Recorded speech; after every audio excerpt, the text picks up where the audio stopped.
Why did Jesus choose bread and wine when he instituted the Eucharist on the Good Thursday? In fact, because in bread and wine they are the possible symbols to signify what he wants to do. First, the bread is made of multiple grains worked by man, which means that Jesus needs the work of man, that men who are not just passive, as the Protestants said, it is enough to believe and it is pointless or useless.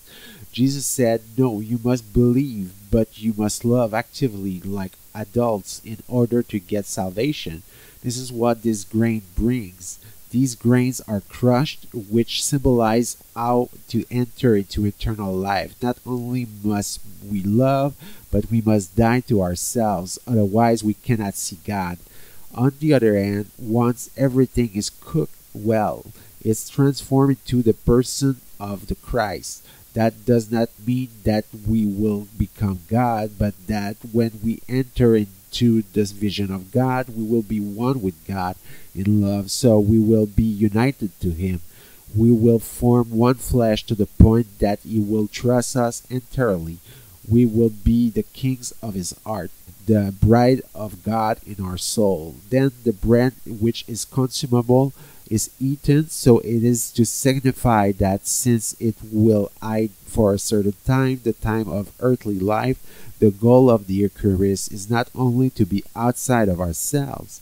The goal is that He comes in to live within us, in our heart, and that from there we may speak to Him, even after the disappearance by digestion of the Eucharist. We may still speak to Him and we invoke Him in prayer.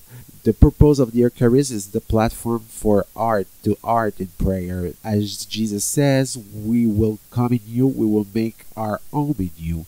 Bread is substantial food. That means that whoever receives it knows what he's doing on earth. Life is considerably less difficult. The suffering, which are the same as for the pagans, are less burdensome to bear because there is a purpose.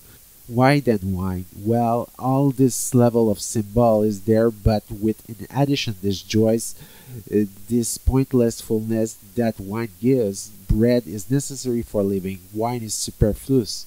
It means that in fact the joy that Christ gives is perfect, it is total free, gratis. What Christ does, it is purely free.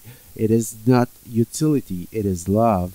The fact that we receive this wine from this life means that from this life the presence of God fills us with joy, with the trials that go with it, because the pleasure of His presence is not always there, but in eternal life wine will flow in abundance. Among Muslims there is no wine on this earth, there will be in the other world. This means that for them the joy of the presence of God is not accepted. God is infinitely greater.